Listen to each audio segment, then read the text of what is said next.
not a lot of people have like a relentless pursuit of like personal responsibility because I think the natural human desire is to blame the other person. But ultimately, it all starts and ends with you as the leader of the company, the business owner, whatever it is, right? Welcome to another episode of the Tactical Empire. I am joined by Sean Ryder, and we are going to get right into it. How are you, sir?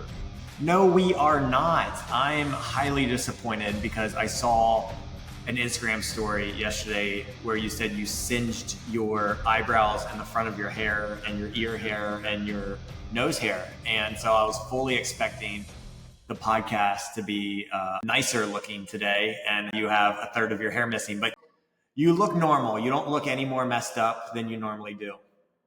I caught that. Yeah, I got a little singeing here, Oof. eyebrows for sure, eyelashes. I don't know if you've ever singed your eyelashes. I have really long eyelashes, so when I singe them, they like have a tendency to stick together, and so like that was real annoying yesterday. What are you doing? You're putting your face down while you flip the grill on, or you just I let was I was trying to see that the pilot was lit, and it wasn't. And when I hit the igniter, it blew out the side of the grill, smoked me up.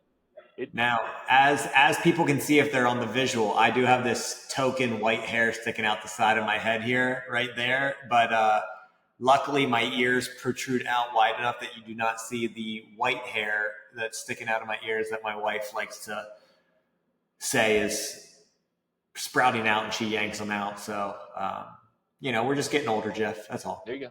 I love it. All right, now we will get right to it. I've been thinking about this. It's real interesting when we talk to business owners from all levels, right? We got plenty of people doing $500,000 in revenue, below $1 million.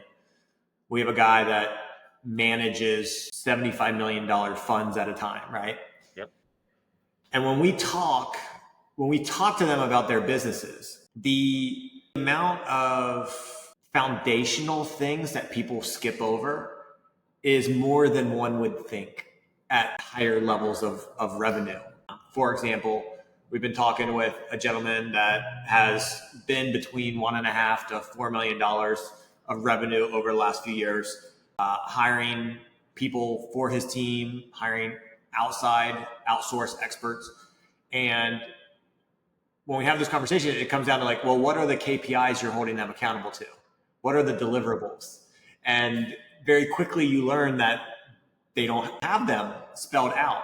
So let's talk about the need or desire to just go back to the foundations and making sure that we have the necessary things buckled up, or when you hire someone, whether it's on your inside team or you hire someone from the outside, how you establish those expectations on, okay, they're doing the work, but is it what is actually going to yield results, or is it what I need done for my business? How do you go about helping people with that? Or how do you think that through when you use your businesses? We've gone through a change, right? We have one VA, then we got two VAs, then we fire a VA and hire a new VA, and he's pretty high level. So like, what have you gone through for us, maybe using that as the example on establishing what's necessary for the next person that we bring in or have brought in over the last 2 weeks on our team?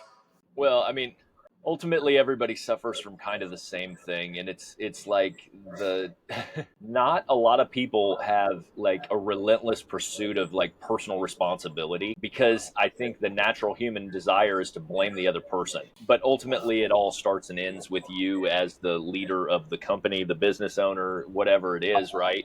I mean, that we went real hard on the guy you're talking about that. Like, it's expectation setting, it's not following up is a just declaration I made to our team with regard to accepting responsibility for something that went through the cracks because I put out a directive, and then instead of following up to ensure that it was done at the standard that I wanted it done, I never followed up with it, which, to be fair, how many years have I been in business? I don't know, a lot, 22 decades maybe. And that particular thing has been a weakness of mine forever.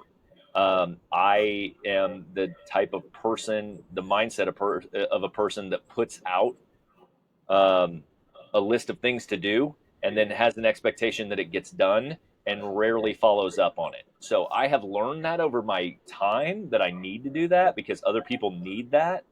It also doesn't, if you don't follow up and check on a directive that you've given, it shows the people that are doing it that it's not that important potentially. And then they don't do it. They may do it the first week, but they may not do it week 2, 3, 4. And you lose traction that way. And so, I mean, ultimately accepting responsibility that everything's your fault as the leader and that you're not leading well when you've got cracks and chinks in your armor, it's oftentimes not the other people's problem, but sometimes it is.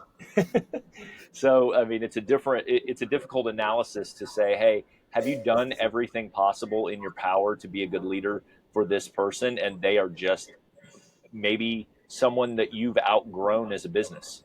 I think we've been in that situation before. And so I think it's important to recognize that if you do, in fact, ask those questions, um, it's to recognize that you've given it everything you're supposed to give it as a leader. Because early on in your career, you blame other people, and you're like, "Oh, they just can't get on my level," and and think that's because you're as a leader at that point in time. And then once you have the reality set in that like ultimately everything is your responsibility, then it becomes easier to make these checks and balances and like correct course. But yeah, I mean, I've seen everything from small businesses under $100,000 in overall revenue up to multiple millions to 10 million that don't have, well, I mean, 10 million is kind of different. You can't usually pass that like $5 million mark without like all these fundamentals in place. But I've seen it. I've seen roofing companies that do well over $10 million that are still like dumpster fires from a business structure perspective. Yeah, they don't know they don't even know how to answer an email, or they don't know, people fall through the cracks.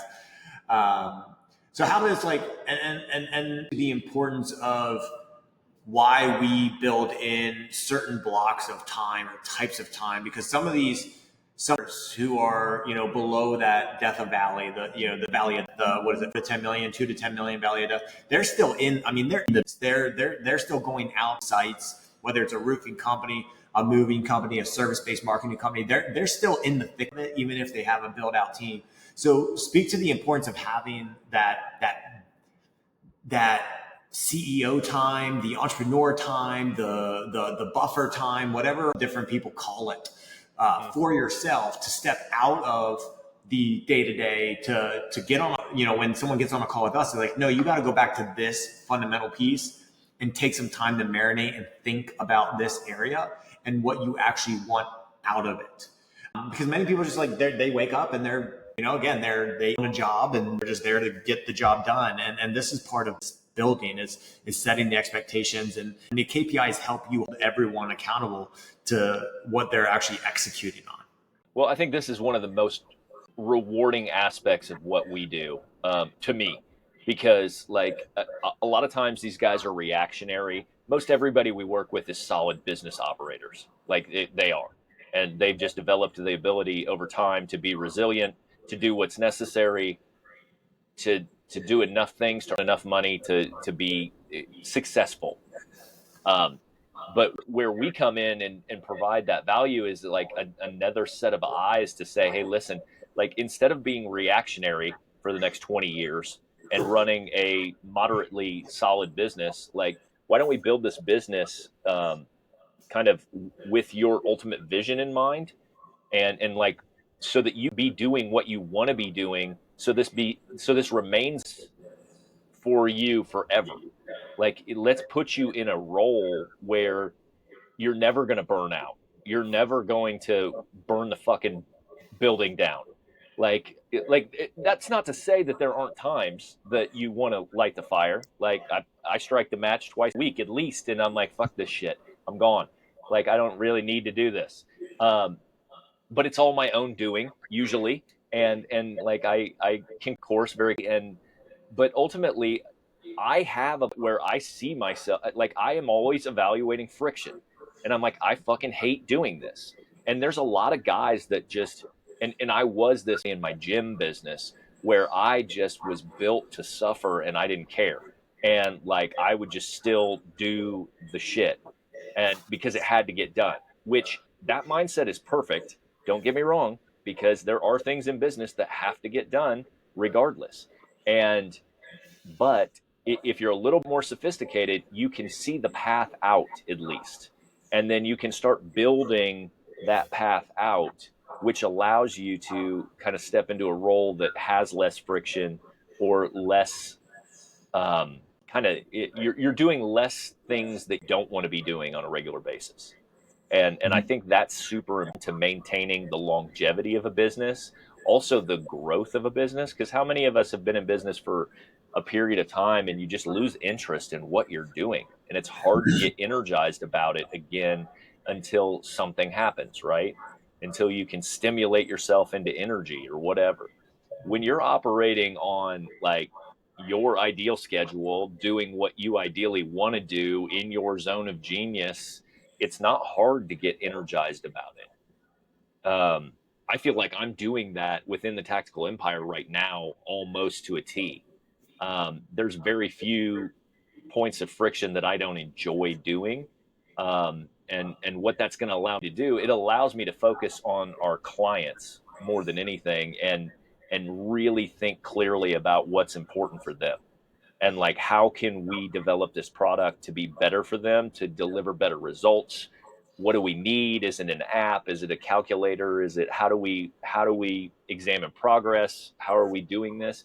And I'm constantly thinking about all those things because I am energized about the business, because I am not spending 10 hours a day doing stuff I don't enjoy doing. So it allows me to focus on ultimately the fulfillment and the results, which are what everyone's here for. Right.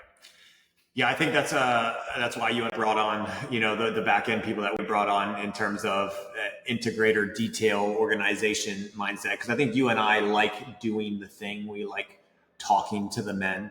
What are some of the biggest friction and pain points that you've seen over the years when you first talk with business owners? And I say first because sometimes the things they're frustrated about is just what they're frustrated about. It's not the actual root cause of what needs fixed.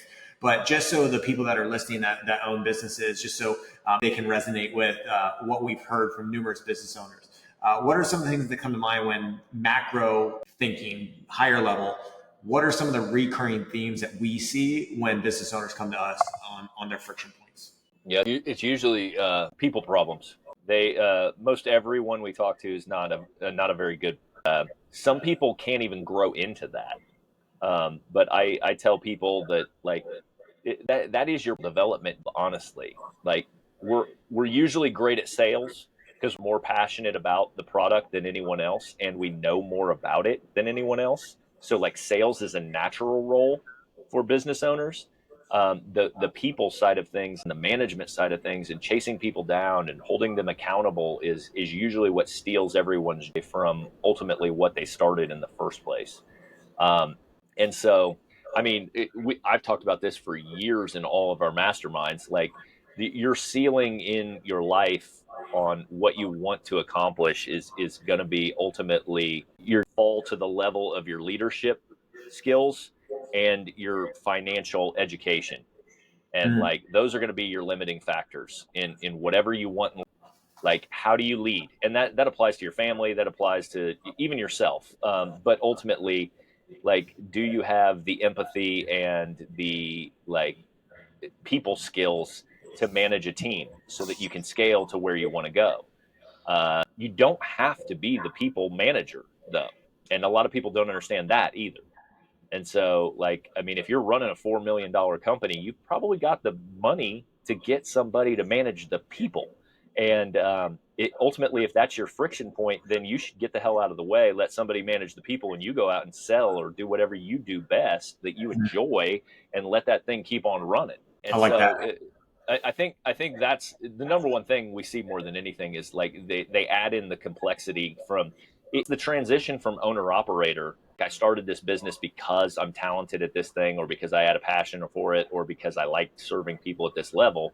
And then when you try to take it to the next level, you add in scale and complexity. And what that does is oftentimes brings in people. And then you've got a whole new animal of emotions, problems, payroll, taxes, people, families to feed, other things that are a level of complexity that some people aren't interested in.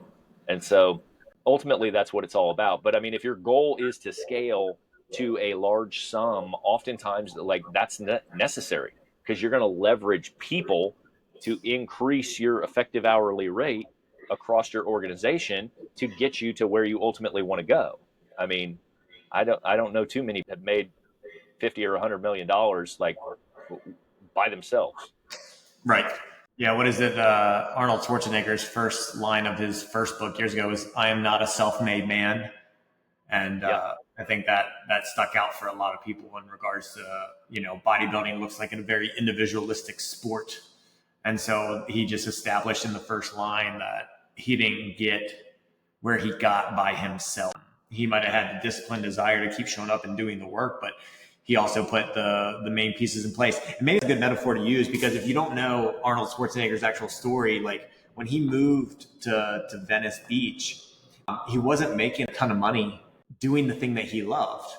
And do you know what he got into? Modeling. Real estate. He started buying multifamily homes. He started buying him and the bodybuilder he became buddies with. They got into landlording, and they would buy multifamily homes. And so he became a real estate investor, which started establishing his financial income and wealth, and then which allowed him to do the thing that's passionate about. And I think about that when I think about, why am I still in the gym business? I enjoy it. Like, I enjoy fitness. I enjoy what we do and brand. But I know that it's not what's going to, generate the bigger gains for me and my family. And so what are we in? We're in real estate. We own other businesses as well. Tattoo Empire being one of them. Those are the two things that I'm most passionate about is running a fitness business and other business owners. But we also have other things as well. So even though this episode, we talked about scaling the thing and building out your team, that could also mean building out teams outside of the thing that you're passionate about. I think that's what we talk about on some other episodes, but that's definitely more potentially the financial component of what you said there, which has been a while since I've heard you say that in regards to you'll always fall to the level of your leadership and your financial acumen.